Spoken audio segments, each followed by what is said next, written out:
Halo Cok, para penikmat spoiler. Video ini akan membahas alur cerita Chainsaw Man dari chapter yang udah saya next, dan sudah saya next. Mohon maaf untuk bahasa yang saya pakai mungkin sedikit berbeda dengan bahasa kalian. Semoga kalian bisa menikmatinya. Dan kita lanjut.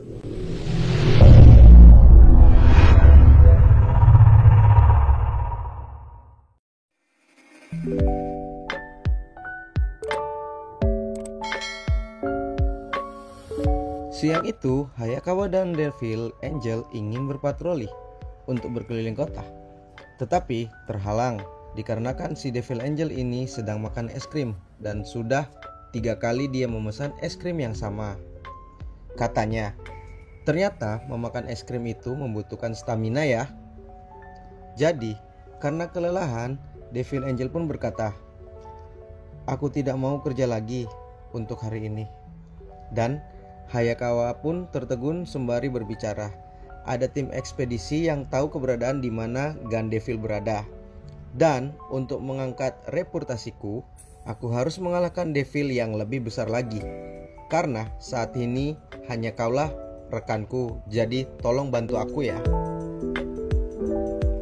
Si cewek Angel ini pun menjawab, "Gimana kalau makan 1 es krim lagi? Dan aku akan memikirkannya." Bentak Hayakawa dan berkata, "Berdirilah. Jika aku melaporkanmu kalau kau tidak berguna, maka kau akan dibunuh seperti devil-devil yang lain."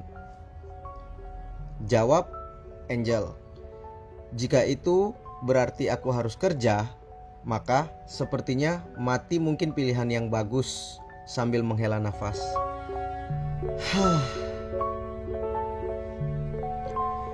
Teringat omongan Makima bahwa setelah Kapten Kisebe, Angel ini adalah anggota terkuat di tim divisi 4.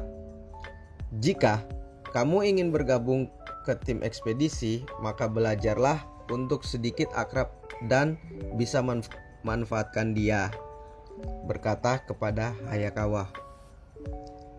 Hayakawa menjawab, "Aku rasa aku tidak bisa akrab dengan Devil." Masa lalu Angel ini dijelaskan oleh Makima. Dia membunuh semua penduduk di desa tempat dia dilahirkan. Lebih tepatnya, dia menyerap energi kehidupan orang dan merubahnya menjadi senjata. Dia merubah nyawa orang yang dia sentuh menjadi senjata. Contohnya, pedangmu itu adalah salah satu hasil karyanya.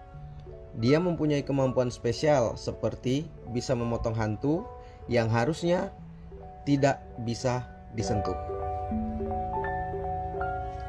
Jadi berpura-puralah akrab dengannya, karena dia bakal menjadi aset yang kuat untuk dirimu.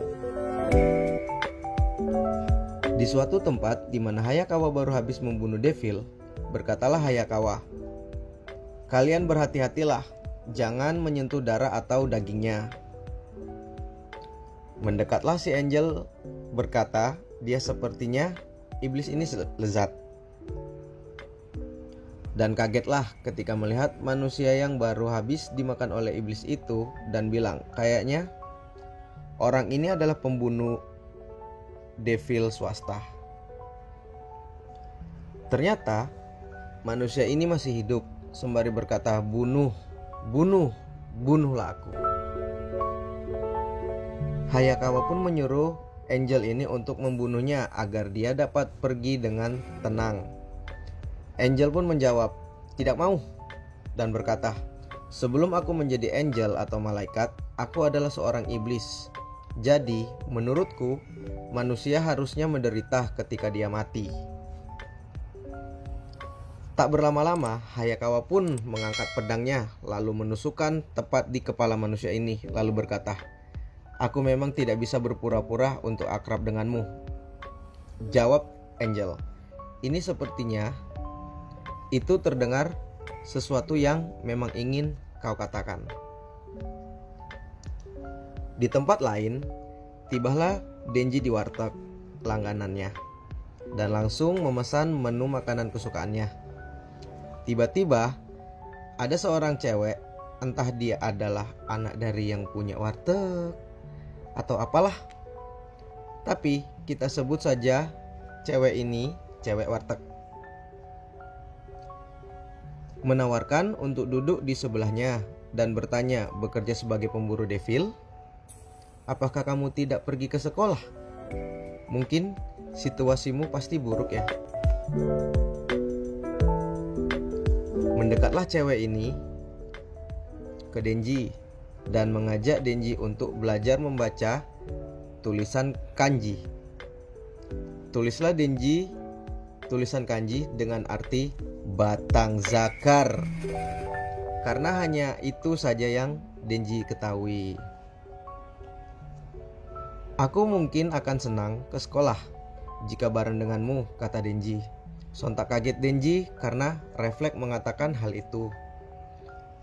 Terlihat memerahlah wajah cewek warteg itu dan balik menggoda Denji. Kenapa kita tidak berangkat bareng dan mencari sekolah malam untuk kita berdua? Kagetlah Denji dan menjawab, malam ini.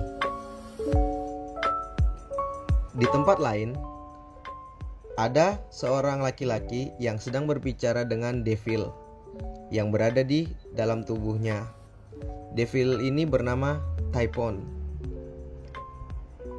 Kenapa kalian para devil sangat menginginkan jantung dari para Chainsaw? Tanya lelaki ini. Kau tidak perlu tahu dan berfokuslah untuk menyelesaikan kontrak kita, jawab Typhon devil itu. Ternyata syarat kontrak yang dibuat antara lelaki dan Typhon devil adalah mengalahkan Chainsaw dan memberikan jantungnya kepada Typhon, supaya lelaki ini bisa menggunakan kekuatan devil seumur hidupnya. Terlihat wajah Denji dan cewek warteg yang sedang berbicara. Ternyata lelaki ini adalah mantan pemburu devil, serta menjelaskan bagaimana cara dia mengalahkan devil tersebut. Tengah malam di mana Denji dan cewek warteg ini berada di suatu gedung sekolah. Denji dan cewek warteg ini berjalan di koridor sekolah sambil berpegangan tangan dan tibalah mereka di satu ruangan kelas 3B. Di dalam ruangan kelas itu, cewek warteg ini mulai mengajarkan Denji tentang pelajaran matematika, bahasa Inggris, dan lain-lain.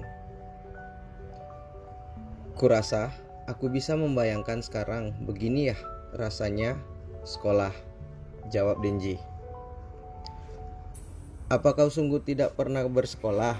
Tanya cewek warteg ini dan menyambungkan ceritanya kenapa Denji tidak bersekolah, serta bertanya perihal kerja Denji sebagai pemburu iblis. Selanjutnya, mereka pergi ke kolam berenang untuk mendinginkan otak Denji yang dari tadi belajar terus-menerus. Sampai di kolam berenang, ternyata tokoh utama kita ini tidak bisa berenang, cuk. Ngasih tahu ke si cewek warteg ini. Kalau begitu, biar aku saja yang mengajarimu cara berenang, jawab cewek warteg ini sambil membuka bajunya dan celananya, sambil melirik Denji dengan tatapan yang hot. Pemikiran mesum Denji pun memuncak ketika melihat, astaga. Berkata dalam hati, aku bisa melihat semuanya. Ini pertama kalinya aku melihat secara langsung bagian dada dan bagian bawah pinggang. Desain ini sengaja tidak saya perlihatkan gambarnya karena Sudahlah, lanjut. Denji pun membuka baju dan celananya. Fucek lah, cuk. Seketika gejolak hati Denji pun berbenturan antara ingin melompat ke dalam kolam atau tidak. Karena cewek ini sudah menunggu Denji di dalam kolam. Sambil berdoa, Denji pun langsung melompat ke dalam kolam. Diajarilah Denji cara berenang oleh cewek ini, hingga tanpa sadar hujan pun mulai turun. Berteduhlah mereka kembali ke dalam ruangan kelas. Berganti scene, di mana Hayakawa dan Devil Angel ini juga terjebak hujan sambil bercerita tentang bagaimana dia bisa bekerja di kota. Oke, kita balik lagi ke Denji dan cewek warteg ini yang lagi mau ngobrol antara pedesaan dan perkotaan. Enaknya ngobrol. Cewek warteg ini pergi ke toilet. Sebelum ke toilet, cewek ini mengajak Denji untuk pergi ke festival bersama dia. Denji mengiyakan ajakan tersebut. Di dalam perjalanan ke toilet, cewek ini terkejut.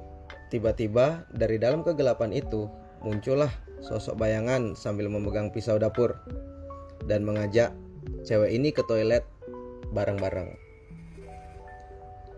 Di tengah hujan keras, Denji terbayang akan dua perempuan, yaitu Makima dan cewek warteg ini. Denji yang sedang membayangkan dua perempuan, yaitu Makima dan cewek warteg. Power, Devil Angel, dan Kabane tidak termasuk dalam kriteria Denji, karena dua diantaranya sudah pernah mencoba untuk membunuh Denji dan satu lagi adalah laki-laki. Ya ampun, ternyata si Devil Angel ini laki-laki dong. Oke, lanjut. Balik lagi ke cewek warteg dan si laki-laki pemburu. Larilah cewek ini ketika dikejar oleh lelaki itu hingga sampailah mereka di rooftop. Debatlah mereka berdua dan baku hantam pun tidak bisa dihindari. Ternyata sosok cewek ini menjadi tanda tanya besar. Siapakah sosok Nona Rize ini? Bahkan sampai iblis tipuan pun takut terhadapnya. Balik lagi di mana Denji yang sedang menunggu datangnya cewek ini. Atau kita sebut saja dia Rize karena kita semua sudah tahu siapa namanya. Keesokan harinya, mereka berdua jalan-jalan ke festival kota, bermain dan bersenang-senang. Setelah itu, tibalah mereka di suatu bukit. "Hei Denji," panggil si Rize. "Aku sudah memikirkannya. Situasi tentangmu sangatlah aneh." Denji kaget karena tiba-tiba Rize memegang tangannya.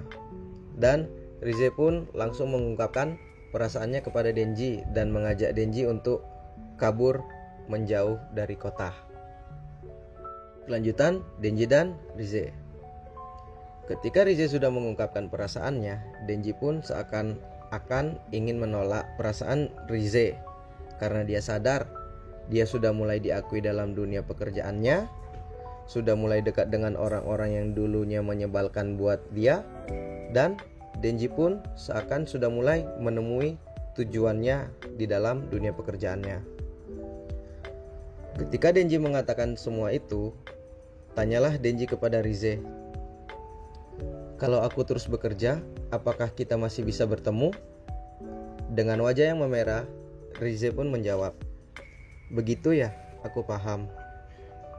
"Denji, apa kau punya orang lain yang kau suka selain diriku?" tanya Rize seketika. Denji pun kaget. Lalu, di bawah keindahan kembang api yang pecah di atas langit, Rize pun langsung mencium Denji. Tetapi ciuman itu yang terus menjadi malapetaka, di mana ciuman itu memutuskan lidah Denji, dan Denji pun langsung menjatuhkan diri ke belakang. Ketika Denji akan menarik tali yang ada di dadanya, dengan cepat Rize langsung memotong tangan Denji, lalu mengucapkan kata maaf.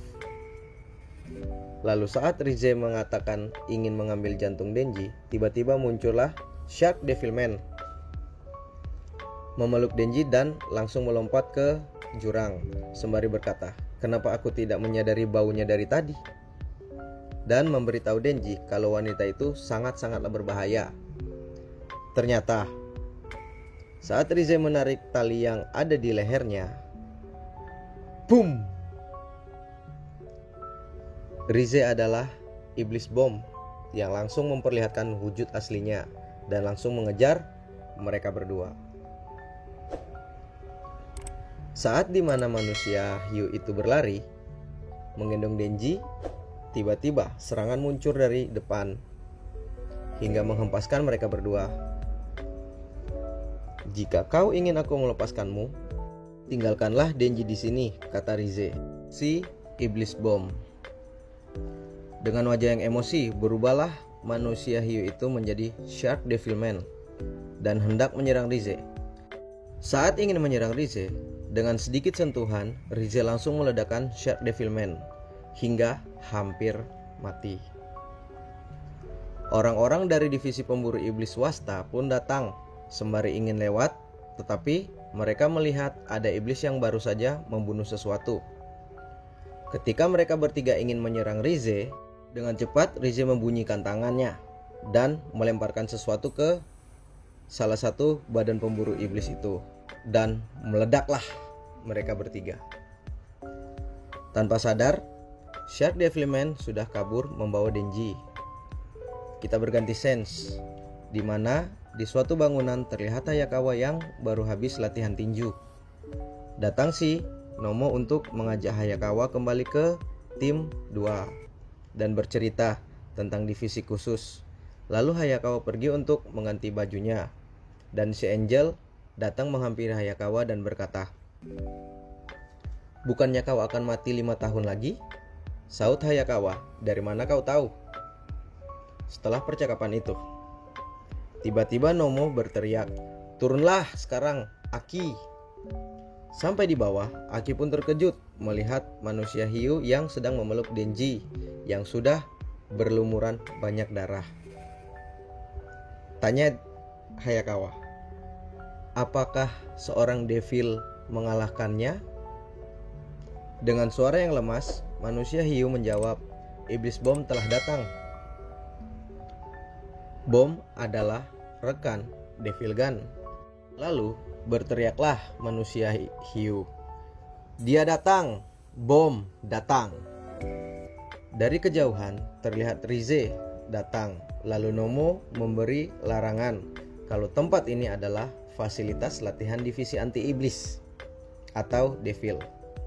Lalu Rize pun semakin lama semakin mendekat dan berancang-ancang ingin mengeluarkan kekuatannya dan berkata, "Sepertinya saat ini saatnya untuk pembantaian."